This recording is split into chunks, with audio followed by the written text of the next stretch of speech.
موت کا خوف ایسا ہے کہ خود میرے آقا نے فرمایا سب سے بہترین نصیحت کرنے والا تمہاری زندگی میں اگر کوئی ہے تو موت ہے۔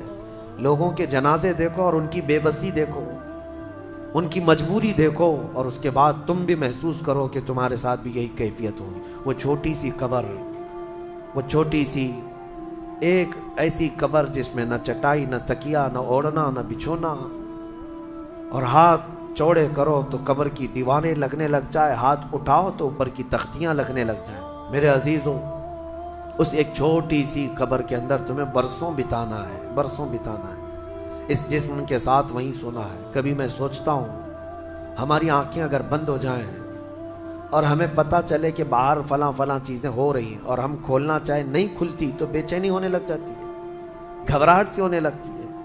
قبر میں یہی حال ہوگا کہ تمہارے اطراف ہونے والے سارے معاملات تمہیں پتہ ہوں گے، حتیٰ کہ حضور فرماتے ہیں قبرستان میں چلنے والے کے پیروں کی آواز تک تم سنو گے۔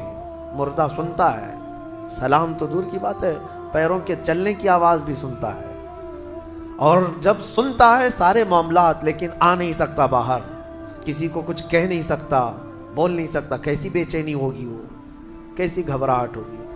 بڑے بڑے اولیاء اکرام، حتیٰ کہ سیدنا عثمان ابن عفان رضی اللہ تعالیٰ عنہ، داماد رسول، امیر المومنین، خلیفہ رسول، جب رات کے وقت مصلی پر کھڑے ہوتے اور قبر کی کوئی آیت تلاوت کرتے تو اتنا روتے تھے کہ ان کا مصلی آنسوؤں سے بھیگ جاتا تھا۔ صبح ان کے مصلی کو نچوڑ کر سکھایا جاتا تھا۔ لوگ ان سے پوچھتے آپ قبر کے متعلق اتنا خوفزدہ کیوں ہو جاتے ہیں؟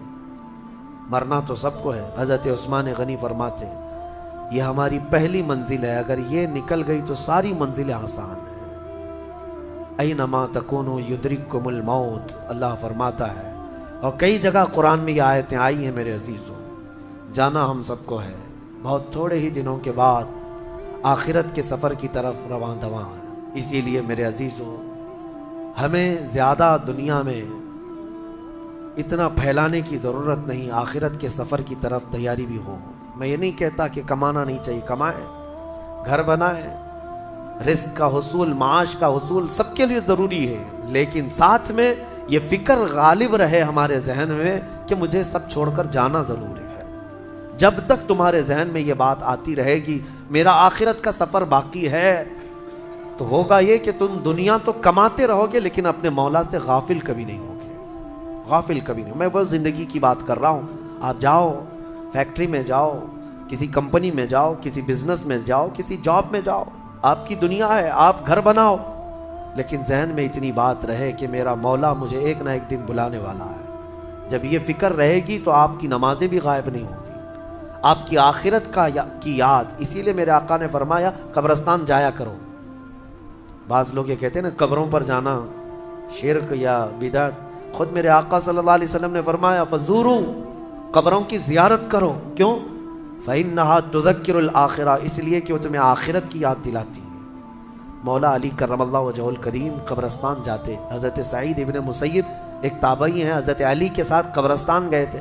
حضرت علی نے زور سے سلام کیا قبر والوں کو اور پھر پوچھا ہے قبروں والوں کیا حال ہے تمہارے؟ اور اس کے بعد پھر حضرت علی روتے کھڑے ہوئے، آنسو بہنے لگے۔ حضرت سعید ابن مسیب کہتے ہیں مولا علی سے کیا آپ قبروں والوں سے بات کر رہے ہیں، وہ آپ کی سن رہے ہیں یا آپ سے وہ کچھ جواب دے رہے ہیں؟ حضرت علی کرم اللہ وجہہ الکریم نے فرمایا ہاں، اگر تم سنتے ان کی باتیں تو رو پڑتے ہیں۔ حضرت سعید پوچھتے ہیں کیا کہہ رہے ہیں قبروں والے؟ سنو میرے عزیزوں، حیدر کرار شیر خدا علی مرتضیٰ فرماتے ہیں قبروں والوں سے میں نے پوچھا کیا حال ہے تمہارے؟ تو قبروں والوں نے کہا اے علی مت پوچھو ہمارے حال، جن بالوں کو ہم سجایا کرتے تھے ان بالوں پر تو اللہ نے بچھو چھوڑ دیے، ہمارے وہ چہرے جو غازے سے ملوث تھے، حسین تھے، ہمارے چہروں پر اب خون اور پیپ کے علاوہ کچھ نہیں رہ گیا، ہمارا وہ جسم جس کے سنوارنے کے لیے ہم دن بھر گھنٹوں لگاتے تھے آج وہ ہماری قبروں میں کیڑوں کی غذا بنا دی گئی ہے۔ حضرت علی فرماتے ہیں قبروں والوں نے جب ہم سے یہ کہا تو ہم نے ہمیں رونا آ گیا۔ یقیناً میرے عزیزوں وہ منزل آپ کی بھی ہے میری بھی ہے، ہمیں بھی جانا ہے آپ کو بھی جانا ہے، حضرت سفیان ثوری فرماتے ہیں ایک چھوٹی سی بچی کو آپ نے ایک جنازے کے پیچھے جاتے ہوئے دیکھا روتے ہوئے. وہ لڑکی اپنے باپ کے جنازے میں جا رہی تھی, رو رہی تھی اور یہ کہہ رہی تھی اتنی بڑی مصیبت کا دن ہمارے اوپر کبھی آج تک آیا ہی نہیں تھا. حضرت سفیان ثوری نے کہا بیٹا تم پر نہیں تمہارے باپ پر جو دن آیا وہ کبھی نہیں آیا تھا, موت کا دن. اگر موت سے کوئی بچ سکتا تھا تو سب سے پہلا نمبر تو رسول اللہ کا ہونا چاہیے تھا, کیونکہ اللہ کے سب سے محبوب نبی وہی ہیں.